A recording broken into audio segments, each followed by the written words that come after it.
வணக்கம் நண்பர்களே! இன்றைக்கி நம்ம ஒரு ஹெல்த்தியான இட்லி, தோசை மாவு ரெசிபி தாங்க பார்க்க போகிறோம். ராகி தோசை, ராகி இட்லிக்கு மாவு எப்படி அரைக்கணும் மெஷர்மெண்ட் பார்த்துடலாங்களா? இப்போ வாங்க மெஷர்மெண்ட் பார்த்துடலாம். 1 டம்ளர் ராகி, 1/2 டம்ளர் இட்லி அரிசி, 1/2 டம்ளர் பச்சரிசி, 1/2 ஸ்பூன் வெந்தயம், நம்ம அரிசி எந்த டம்ளரில் எடுத்தோமோ அதே டம்ளரில் 1/2 டம்ளர் உளுந்து. நான் இன்றைக்கி கருப்பு உளுந்து தோலோடு சேர்த்துக்கிறேன். இப்போது இது எல்லாத்தையும் தண்ணி ஊற்றி நல்லா கழுவிட்டு 4 மணி நேரம் ஊற வச்சு எடுத்துக்கலாங்க. இப்போது நல்லா கழுவியாச்சுங்க. 4 மணி நேரம் ஊற விட்டுறலாம். இப்போது நம்ம ஊற வச்ச அரிசி உளுந்து எல்லாம் ஊறிடுச்சுங்க.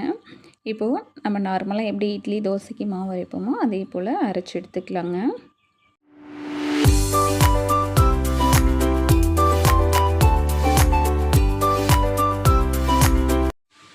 இப்போது மாவெல்லாம் நல்லா அரைஞ்சி வந்துருச்சுங்க. நைஸாக அரைச்சாச்சுங்க. இது போல் நைஸாக அரைச்சிட்டு இப்போ மாவெல்லாம் வேறு ஒரு பாத்திரத்துக்கு மாற்றிடலாங்க. நல்லா அரைச்சி எடுத்ததுக்கப்புறம் நைட் ஃபுல்லாக புளிக்க வச்சிடலாங்க.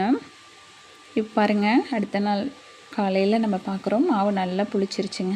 இப்போ நமக்கு தேவையான அளவு தண்ணி உப்பு சேர்த்து நல்லா கரைச்சிக்கலாங்க. தோசைக்கும் இட்லிக்கும் எந்த அளவுக்கு நீங்கள் தண்ணி சேர்ப்பீங்களோ அந்தளவுக்கு தண்ணி சேர்த்து மாவை கரைச்சி எடுத்துக்கலாங்க. நான் இன்றைக்கி இட்லி ஊற்றுறேங்க. இட்லியும் தோசையும் ஊற்றி காமிக்கிறேங்க. பாருங்கள் எவ்வளோ சூப்பராக சாஃப்டாக வருதுன்னு.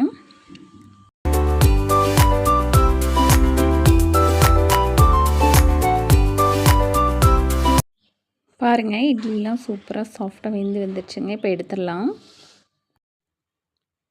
பாருங்கள் இட்லி சூப்பராக வந்துடுச்சுங்க. நல்லா சாஃப்டாக துணியில் ஒட்டாமல் சூப்பராக வந்துடுச்சுங்க. இப்போது தோசை ஊற்றிடலாங்க. நல்லா மெல்லிசாக ஊற்றிக்கலாம். எண்ணெய் அப்படியே மேலாப்பில் கொஞ்சம் ஊற்றி விட்டுட்டு தோசை ஒரு சைடு வெந்ததுக்கப்புறம் இன்னொரு சைடு திருப்பி போட்டுக்கலாங்க. பாருங்கள் சூப்பராக சாஃப்டாக தோசை ரெடி ஆயிடுச்சுங்க. இட்லி தோசையும் சூப்பராக வருங்க. ட்ரை பண்ணி பாருங்கள். ட்ரை பண்ணி பார்த்துட்டு எப்படி இருக்குன்னு சொல்லுங்கள். நன்றி, வணக்கம். மீண்டும் ஒரு அடுத்த பதிவில் பார்க்கலாம்.